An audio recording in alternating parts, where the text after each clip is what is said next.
जिसको पाए बिना आदमी कंगाल और जिसको पाए बिना मनुष्य का मनुष्य जन्म व्यर्थ, जिसको जाने बिना सब कुछ जाना हुआ तुच्छ, जिसको मिले बिना सब मित्रों से मिलना मजूरी, ऐसा परमात्मा सदा सर्वत्र सबसे मिला हुआ है और आज तक पता नहीं। ये आश्चर्य है सत्संग की बात। क्या बात!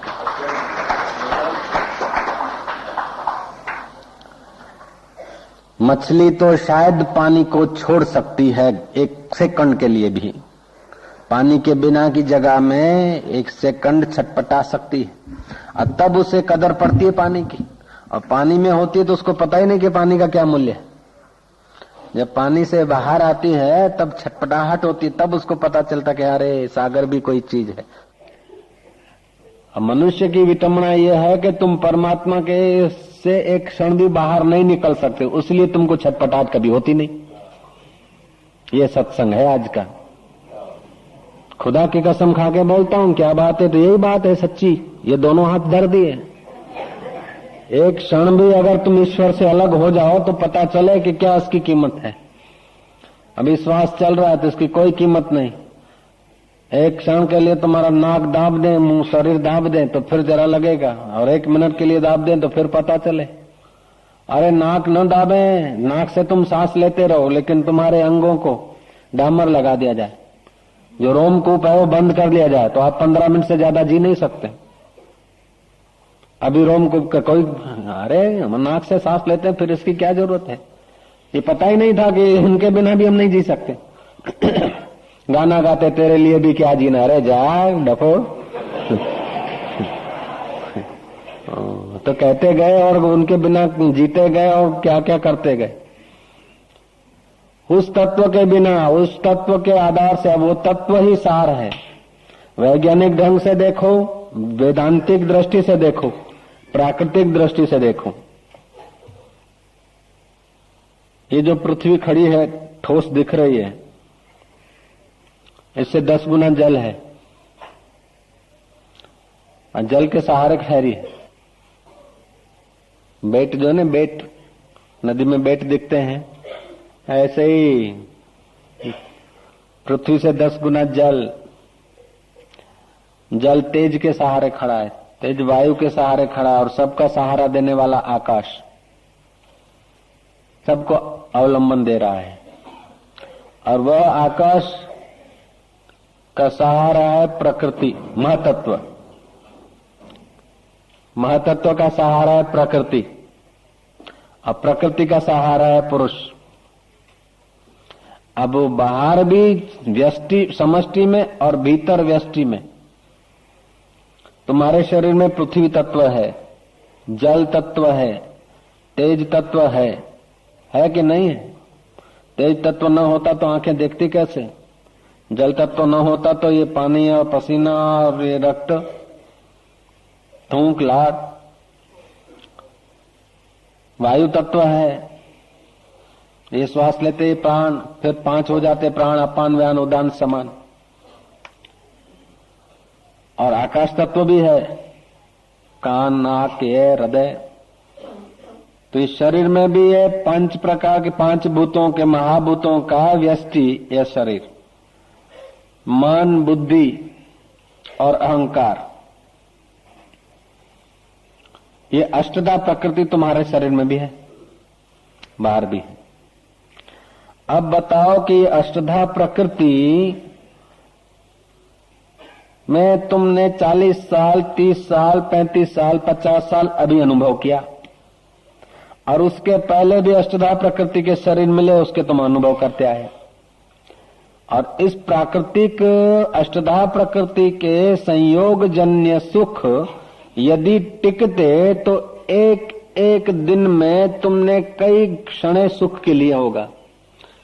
लाओ लाओ सुख लेते लवलेश। सुई की नोक पे पानी का गैलन ढोलो, सुई की नोक पे जितना पानी टिके उतना इतना भी सुख टिकता तो करोड़ों जन्म में तुम सुख लेते आए, संयोग जन्य सुख। तो अभी सुख होता, वैगन भरे हुए होते, गोदाम भर जाते सुख के। तो संयोग जन्य सुख, संयोग माना क्या, धन तो तिजोरी में है, लेकिन अहम बोलता है कि मेरे पास 7 लाख है। मकान तो जमीन पर है, लेकिन अहम भावना करता है कि मेरा मकान 3 मंजिल का है। पुत्र तो बाजार में घूम रहे हैं, मेरा बेटा है, तेरा बेटा नहीं है, वो तो सुख का बेटा है। लाडी में सुख मिलेगा तो उसका पीछे जाएगा, गाड़ी में मिलेगा तो उसके पीछे जाएगा, डाइवर्स में सुख देखेगा तो वो भी कर देगा। बेटा सुख का है, तेरा बेटा नहीं। लेकिन सुख उस बेचारे को पता ही नहीं, संयोग जन्य सुख में जीवन बिता रहा है।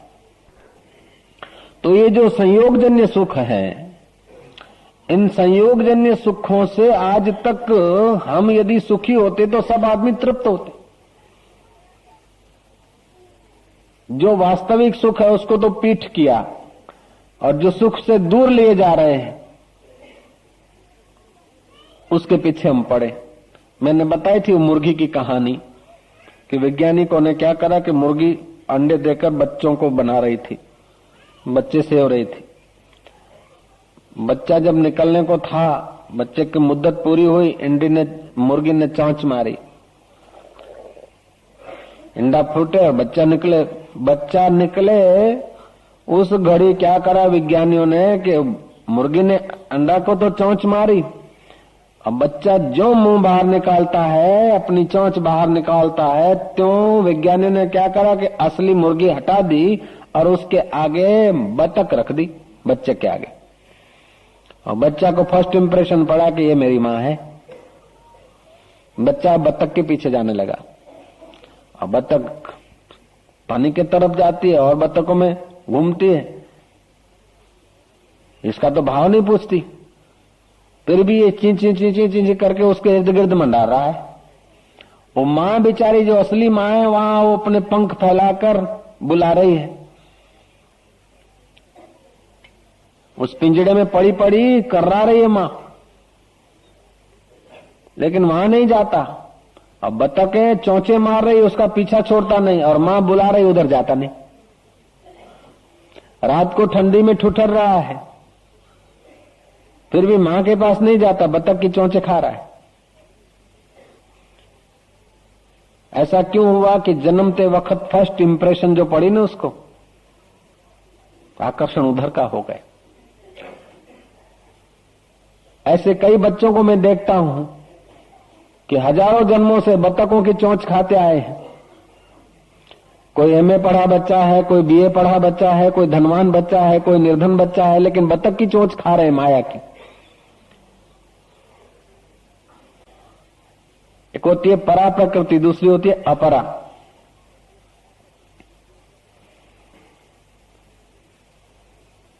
तो जैसे बतख और मुर्गी, ऐसे परा और अपरा, विद्या और अविद्या। तो अविद्या की जो प्रकृति है वो बतख जैसी है, और विद्या का जो स्वभाव है, विद्या क्या करती है कि जड़ चीजों को चेतना देती है, और चैतन्य शरीर में विचार प्रदान करती है, और विचारवान है उसको तत्व के तरफ मदद करती है। ये परा प्रकृति भगवान की। अपरा व्यवहार की दृष्टि से देखा जाए तो 5 भूत, मन, बुद्धि और अहंकार, ये जो है जड़ प्रकृति है, बांधने वाली है। और जो है भगवान की परा प्रकृति जो है, जिससे संपूर्ण जगत धारण किया जा रहा है, जीव रूपा प्रकृति, वह जो है वो प्रकृति योग की दृष्टि से देखा जाए तो चिदावली भी है, चित्त शक्ति। वो चित्त शक्ति चैतन्य की सत्ता से, चैतन्य की सत्ता में रहती, जैसे पानी के बल से ही सेवाल रहती है, जीती पानी को ढकती है, ऐसे ही वो परा प्रकृति पानी स्वरूप चैतन्य का, तत्व स्वरूप चैतन्य का सहारा लेकर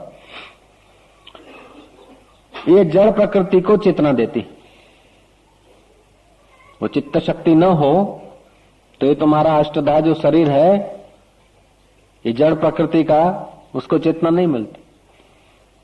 एक है जड़ प्रकृति, दूसरी होती है जीव रूपा चेतन प्रकृति।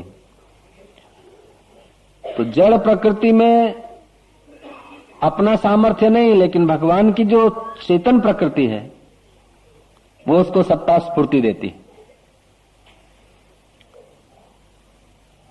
और चेतन प्रकृति और भगवान में ऐसा अभेदत्व है जैसा दूध और दूध की सफेदी में, फल और फल की रस में, सांप और उसके टेढ़े मेढ़े चाल में, आपस में अभिन्न है। जैसे पुरुष और पुरुष की शक्ति, भाई इधर आओ तुम ये काम कर लोगे? हाँ बाबा जी। कितने पैसे लोगे? बोले बाबा जी हम 15 रुपए। अच्छा तो 15 रुपए तो तुम्हारा रोज का और 5 रुपए तुम्हारे में जो काम करने की शक्ति उसका दे रहे। बोले शक्ति हमारे में और हम और हमारी शक्ति एक है। जैसे पुरुष और पुरुष की शक्ति अभिन्न है, ऐसे ही परब्रह्म परमात्मा और परमात्मा की जीव रूपा जो प्रकृति है, परा प्रकृति, वो अभिन्न है। तो परमात्मा और परमात्मा की शक्ति अभिन्न है, ऐसे तुम्हारा और तुम्हारी शक्ति भी अभिन्न है। जय जय। जैसे परमात्मा की जड़ प्रकृति और परमात्मा उससे अलग है, ऐसे ही तुम्हारी जड़ प्रकृति और तुम उससे अलग हो। तुम अगर ये होते तो बाल काट काट के कितने ही फेंक दिए तो तुम फेंक जाते, नख काट काट के कितने ही बहा दिए तुम बह जाते, और दिन रात न जाने कितना कितना बहता है, नाक से बहता है, कान से बहता है, मुंह से बहता है, न जाने क्या क्या बहता है, बाथरूम में है, वो सब रोज बदलता रहता है। मैंने बताया था ना कि 15 मिनट आप 15 मिनट से ज्यादा नहीं जी सकते। नाक चालू हो, श्वासोश्वास लेते रहें, लेकिन शरीर को डामर का लेप कर दे, रोम को भर दे, बहाव बंद हो जाएगा। बहाव बंद हो जाएगा तो आप नहीं जी सकते। फिर पता चलता कि रोमकूप की कोई कीमत है, अभी कोई कीमत नहीं। ऐसे ही जो चीज नहीं है उसके तरफ मन भागता है, और जो है मौजूद उसकी कोई परवाह नहीं। तो मन हमेशा अभाव को खोजता है, अभाव में जीता है। इसीलिए भगत लोग भी जप करेंगे ना, राम हरे राम हरे राम हरे राम, लेकिन वहां टिकेगा नहीं, फिर धुन को चेंज करना पड़ता है। जय जय। धुन चेंज हुई, फिर कीर्तन के ताल को चेंज करना पड़ता है, ताल चेंज हुआ, फिर रिदम को चेंज करना पड़ता, फिर और कुछ चेंज करना पड़ता, फिर बोलना पड़ता, फिर बोलने को चेंज करना पड़ता। मन को यदि अनुकूल रखना है तो चेंजिंग चाहिए, बदलाहट चाहिए, और बदल होती है प्रकृति में। इस बदल को जानने वाला तत्व मैं हूं ऐसा जान ले तो भी निहाल हो जाए। कितना आसान है, कितना सरल है। कभी कभी संसार के सुख भोगकर आदमी ईश्वर के तरफ चलता है, थोड़ा विवेक उठता है तो न संसार अच्छा लगता है न ईश्वर का स्वाद आता है। चित्त बड़ा विक्षिप्त होता है, बड़ा उदास होता है, जैसे गहरी कोई अशांति छा गई, विक्षेप छा गया। कुछ ऐसे पढ़े लिखे लोग पूछते हैं कि ये कोई अगले जन्म का कर्म होगा। किसी को तो बड़ी खुशी खुशी रहती है, और हमारे पास सब कुछ होते हुए भी आनंद नहीं, खुशी नहीं। अगले जन्म का कर्म हो या न हो, लेकिन इस जन्म का भी जितना जितना हमने भीतर से जड़ चीजों को थामने का इरादा पक्का किया है, जड़ चीजों में जितनी जितनी हमारी पकड़ होती है, उतना उतना हमारा चित्त जड़ी भाव को प्राप्त हो जाता है। इससे छूटने का उपाय कि जिनके पास जो नंगे हैं, भूखे हैं, सबको तो तुम दे नहीं सकते, लेकिन जितने को तुम दे सको उतने, अभावग्रस्त जो लोग हैं जिन चीजों से, उन गरीब दीन दुखियों पर तुम अपने आत्मभाव करके उनकी सेवा करो, चित्त प्रसन्न होने लग जाएगा। जय जय।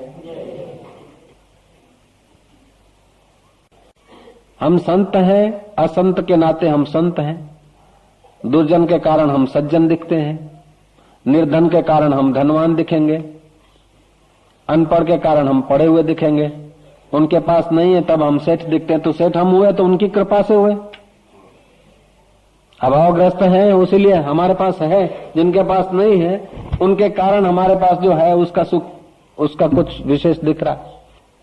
तो ऐसे लोगों को अपना स्वरूप समझ के, नश्वर चीजें हैं छोड़ के तो जाना ही है, उनका यदि सदुपयोग करने लग जाए तो चित्त की जो पकड़े हैं, ग्रंथियां हैं, वो खुलने लग जाएगी।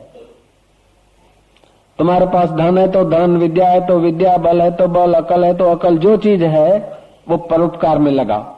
अब परोपकार में लगाओ तो अष्टधा प्रकृति और जीव रूपा प्रकृति में हो रहा है। मैं न करता हूं, न कराता हूं, न लेता हूं, न देता हूं, हरिओम तत्सत, और सब गप सब करता बरता सब गप सब, ऐसा भाव करो तो भी तत्व ज्ञान हो सकता है। ये कर्म का मार्ग हुआ।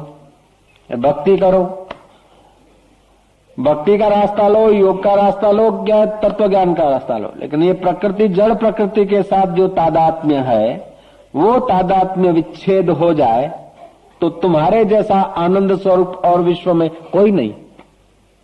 अरे तुम तो भगवान को आनंदित कर सकते हो, ईश्वर को आनंद देने की योग्यता तुम्हारे में है, और तुम जर्रे जर्रे सुख के लिए यार घूमते हो बाजारों में, क्या है फिल्म तू सुख दे, शकोरू फूटेलू सुख आपसे बिचारी, हे आइसक्रीम तू सुख दे, हे टीवी तू सुख दे, हे वीडियो तू सुख दे, हे कैमरा तू सुख दे, ये सब क्षण भर के लिए हाश हो जाएगा। फाइन रेडी ओके फोटो सरस आयो पण કેટલી વાર मजा કેટલી વાર टकी, ये सब आने जाने वाला संयोगजन्य सुख है, इस सुख से तुम्हारा काम नहीं चलेगा। हाँ,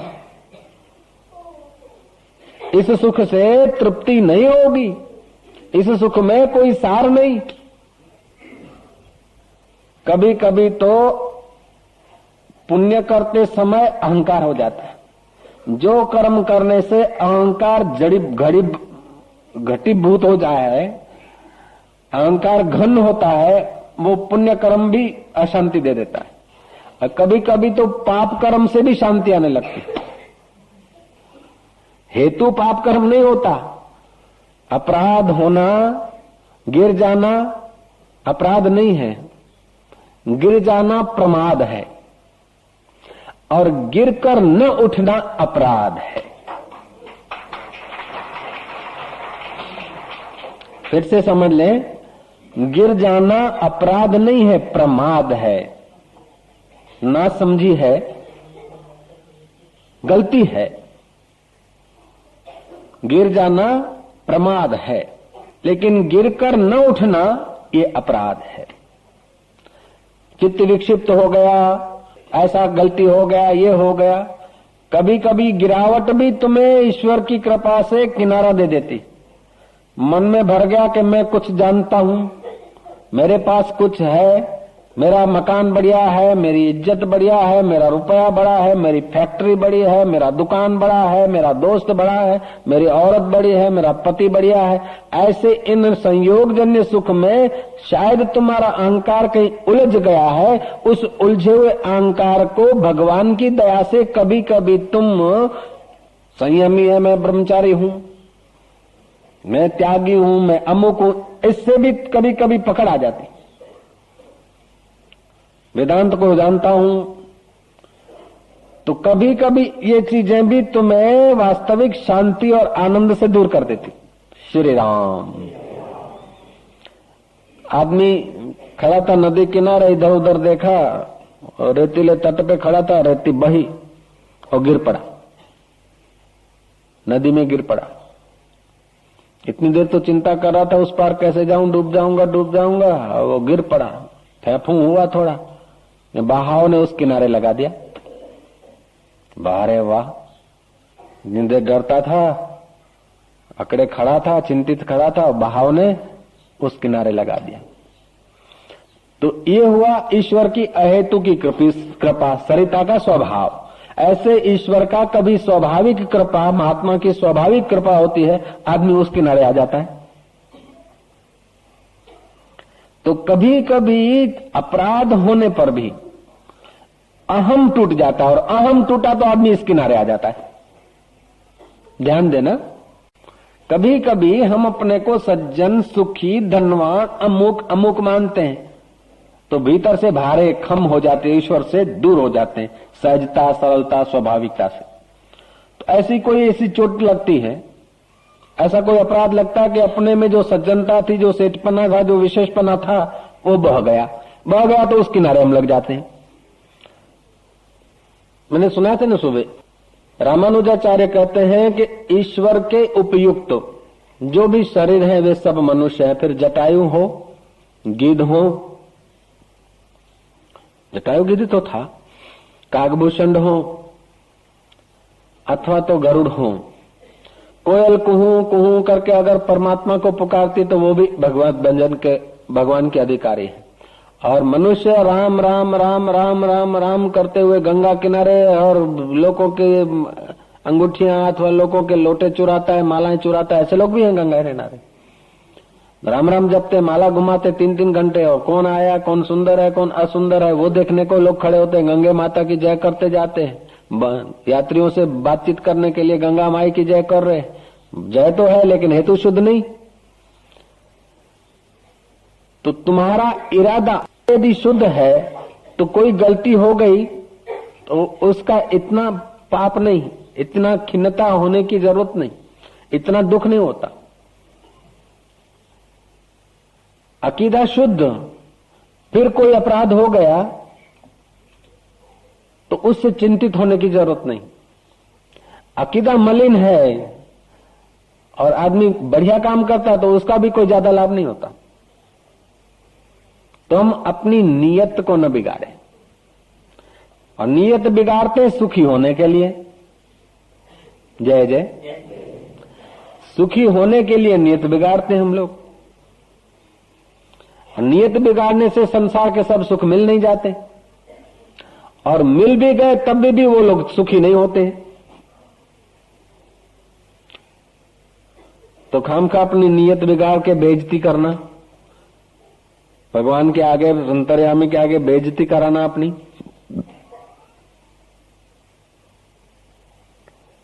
नियत बिगाड़ने का कारण यह होता है कि इंद्रियां शरीर संसार दिखाती है, मन संसार की सूचनाएं केंद्रित करता है, एकत्रित करता है, बुद्धि उसमें सहयोग देती है और अहंकार अपने में थोपता है।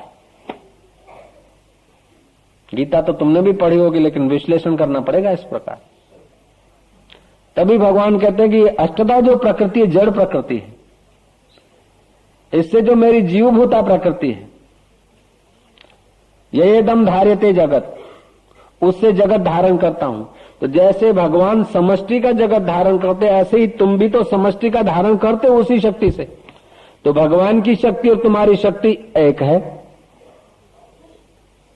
भगवान की चेतना और तुम्हारी चेतना एक है। सत्य चित्त आनंद, जिसमें सत्य चरित्रता हो, चेतन अभिमुख बुद्धि हो, वही आनंद स्वरूप परमात्मा की अभिव्यक्ति कर सकता है, और वही मनुष्य है। अथवा ऐसी क्षमताएं जिसमें छुपी हुई है, वो भी मनुष्य है। मनसा सीवेती मनुष्याः, जैसे सुई कपड़े में प्रवेश करती है, पीछे पीछे धागा चलता है, कपड़ा सी लेती है सुई, दो कपड़ों को जोड़ देती है। ऐसे ही जिसकी वृत्ति जगत, जीव और जगत अथवा संसार, जगत और जगदीश, इसके बीच की जो वृत्ति है हमारी, वो ऐसी पैनी हो, ऐसी सूक्ष्म हो कि हमारा रहना, खाना, पीना, बोलना, चालना, हिलना, डुलना, ये सब ऐसा हो कि इस जीव ब्रह्म की एकता के लिए हो, भगवान और भक्त की एकता के लिए हो। तो हमारा सब व्यवहार भक्ति हो जाता है। मनसा सीवेति मनुष्याः, जो मन से सीए, आंखों ने तो व्यक्ति दिखाया, मन से तुमने संबंध मान लिया, और मन से जैसा संबंध माना ऐसा वो दिखेगा। आज तक मित्र था, 2 घंटे पहले से अड़ गए, अब उसके सब दुर्गुण दिखते हैं। क्यों? कि मन जिसके लिए द्वेष करता है उसके दुर्गुण देखता है, और मन जिसके लिए राग करता है उसके सद्गुण देखता है। और गुणमय सृष्टि है, गुण दोष का तो सारा जगत भरा है। और राग से गुण दिखेंगे, द्वेष से अवगुण दिखेंगे। किसी से द्वेष है फिर भी उसमें गुण दिख रहे हैं तो तुम्हारे द्वेष में कमी है, और किसी में राग है और उसके अवगुण दिख रहे हैं तो तुम्हारी प्रीति में कमजोरी है। अब तुम्हारी कहते तो तुम अपनी मान लेते हो, सच तो ये तुम्हारी मन बुद्धि की है, लेकिन तुम अपने को नहीं जानते, तो मेरे को भी झूठ बोलना पड़ता कि तुम्हारी तुम्हारी तुम्हारी। ये अष्टधा प्रकृति का स्वभाव है। मन में राग आया तो गुण दिखे, द्वेष आया तो अवगुण दिखे। राग तीव्र नहीं है तो गुण के साथ अवगुण भी दिखे, द्वेष तीव्र नहीं है तो अवगुण के साथ गुण भी दिखे। लेकिन ये सब दिखे और दिख दिख कर गायब हो गए, वो तत्व है। और वो तत्व जैसा परमात्मा का भिन्न है ऐसा तुम्हारा भिन्न है, यही तो सत्संग है। ऐसे ही अष्टधा प्रकृति में जो कुछ हमारी पढ़ाई लिखाई समझ दौड़ उपलब्धियां हैं, उससे जीवन का रस शुरू नहीं होता है। मानसिक उपलब्धियां, शारीरिक अनुकूलताएं, बौद्धिक चाहनाएं कुछ मिल जाती है, लेकिन उससे तृप्ति नहीं होती। अभाव के लिए मन और दौड़ता है। तो कि बाबा जी अब सत्संग के सार रूप में हम अब क्या करें, जल्दी हमारा परम कल्याण हो जाए। भाई जो दांत गिर गया है ना, उधर जीभ बार बार जाती है, उधर जाना छोड़ दो। जो गिर गया, जो नहीं है वो नहीं है। जो है उन दांतों से चबा चबा के खाओ। ऐसे ही जो चीजें नहीं है उनकी इच्छा न करो, जो है उनका ठीक से सदुपयोग करो। और वो चीजें जो है उसका सदुपयोग तो करो। सदुपयोग क्या कि अपने देह के विलास को सदुपयोग नहीं करते, उसको परमार्थ में दूसरों के आंसू पूछने में लगाओ, जितना कुछ तुम्हारी हिम्मत हो। और कि उससे भी अधिक में अधिक रुपया पैसा पढ़ाई लिखाई तो तुम्हारे पास कुछ नहीं, बढ़िया में बढ़िया वो परमात्मा तत्व है, उसका तुम सदुपयोग करो। उसके साथ बात करो, उसके साथ गुनगुनाओ, उसके साथ मुस्कुराओ, पागलों जैसी बड़बड़ाहट करो, लेकिन उसके साथ करो। एक तरीका ये भी है। दूसरा तरीका है कि जो है नहीं है, ये नहीं है, नहीं है, नहीं है, नहीं नहीं नहीं नहीं कहते कहते जो नहीं कह रहा वो मैं कौन हूं, मैं कौन हूं, मैं कौन हूं, मैं कौन हूं, बस दम दमाट करो। ऐसे करते करते खोज करोगे तो भी परमानंद अवस्था में डूबते जाओगे। तीसरा तरीका है कि श्वास ली खूब जोर से, और जितनी देर रोक सके रोकी, फिर श्वास को धीरे धीरे छोड़ा, श्वास को छोड़ा, उसके साथ पांच भूतों का शरीर, मन, बुद्धि और अहंकार, ये सब मैं नहीं हूं। यह अष्टधा प्रकृति है। अब भगवान उससे भिन्न है, उसके साक्षी है, दृष्टा है। जैसे भगवान दृष्टा है, ऐसे इनका सबका मैं दृष्टा हूं। फिर श्वास लिया, रोका, जब किया, जब छोड़ा तो अष्टधा प्रकृति की मान्यता अपने में जो घुस गई थी वो छोड़ दी। युक्तियां तो कई है, लेकिन दुर्भाग्य की बात है कि हमको जो सदा साथ में उसको पाने की तड़फ नहीं।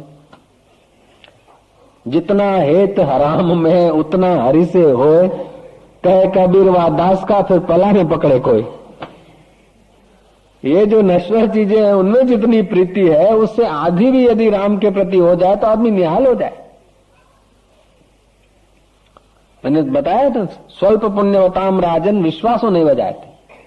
पुण्यों की जब कमी होती है तो आदमी का विश्वास खो जाता है। तो अनंत अनंत जन्मों के बाद एक मनुष्य जन्म मिलता है जो पुण्य पाप मिश्रित होते हैं। अब अनंत अनंत संस्कार हैं, करोड़ों जन्म में तुम्हारे किए हुए सुकृत भी हैं और किए हुए दुष्कृत भी हैं। अब सुकृत और दुष्कृत जब दोनों सम लेवल में आते हैं, अधिक सुकृत है तो ऊपर की योनियों में, और अधिक दुष्कृत है तो नीचे तिर्यक, गधा, कुत्ता, भैंसा, पेड़ पौधा, कबूतर, चिड़िया आदि, खिसकोला, छछूंदर, बिल्ली, कुत्ता आदि आदि योनियों में जाता है। जब आदमी के पुण्य और पाप बिल्कुल ठीक ठीक समकक्ष होते हैं तो मनुष्य बनता है। व्यक्ति जीव के पुण्य पाप सम होते हैं। अब उसको जैसा संयोग मिले, दुष्चरित्र वाला व्यक्ति मिले और जड़ चीजों के तरफ आकर्षण दिखाने वाला संयोग मिले, जैसे वो विज्ञानियों ने अंडा फूटते ही बतख दिखा दी, ऐसे ही हमारा जन्म में कोई बतख दिखा दे तो हमारा जीवन बतख की तरफ जाता है, और कोई मां दिखाने की बात कर दे तो मां की तरफ चल पड़ता है। श्री राम। अब जन्म के वक्त तो तुमको किसी ने बतख दिखाई या मां दिखाई तुम्हें पता नहीं, चलो, लेकिन अभी तुम अपने मन को रोज सुबह मां दिखाओ, बतख न दिखाओ। रोज सुबह अपने मन और बुद्धि को आत्मज्ञान की बातों से ही प्रसन्न करो, तो जैसा संग होगा ऐसे अनंत जन्मों के जो सात्विक संस्कार हैं वो जग खड़े होंगे। तो एक हिस्से की बहुलता होगी तो दूसरे हिस्से में जो रस बट रहा था, नाश हो रहा था, वो रस सब इधर आ जाएगा। जैसे जमीन में गन्ना बोया है, मिर्च बोया है, गन्ना इतना घाटा बो दो कि मिर्च को उबसने का मौका ही न मिले, अथवा गन्ना एकदम दूर एक थोड़ा सा कर दो और मिर्च ज्यादा कर दो तो गन्ना को रस नहीं मिलेगा। ऐसे ही शुभ को इतना बढ़ा दो कि अशुभ को मौका न मिले।